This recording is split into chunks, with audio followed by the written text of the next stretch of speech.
રાષ્ટ્રીય સ્વયંસેવક સંઘના શતાબ્દી મહોત્સવ અંતર્ગત વડોદરા જિલ્લાના દક્ષિણ પ્રયાગ તીર્થ ક્ષેત્ર ચાનોદના શ્રી જ્ઞાન સાધના આશ્રમ ખાતે હિન્દુ સંમેલન યોજાયું.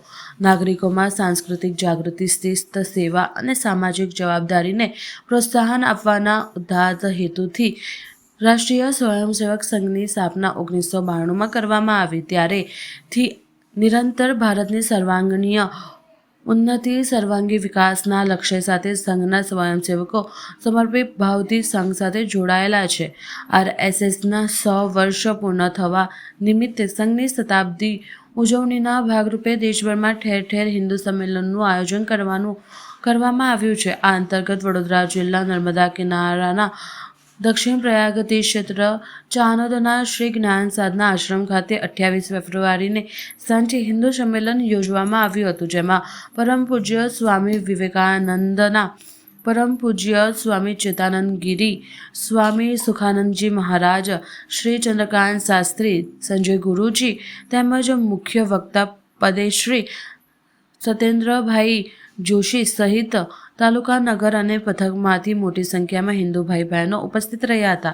દિલીપ પાગટ્ય અને નર્મદા જળ કળશનું પૂજન, ગીતાંજલિના 15મા અધ્યાય અને શાંતિપાઠના સામૂહિક પઠન બાદ ચાનોદ મંડળ હિન્દુ સમિતિ દ્વારા ઉપસ્થિત મહાનુભાવોનું સ્વાગત સન્માન કરવામાં આવ્યું હતું. સમિતિના આયોજક શ્રી વિરલભાઈ પુરોહિતે સંઘની પાર્શ્વભૂમિકા રજૂ કરી હતી.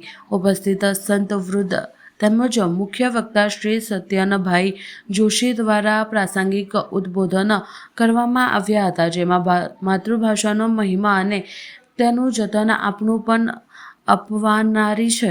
ભારત દેશને અખંડ રાખવાની વાત સાથે હિન્દુ જાગરણની દિશાને નવી ઉર્જા અને જાગૃતિ પ્રદાન કરવા સનાતન ધર્મ અને સામાજિક એકતાનો ગૌરવસભર દ્રષ્ટિકોણ રજૂ કર્યા હતા.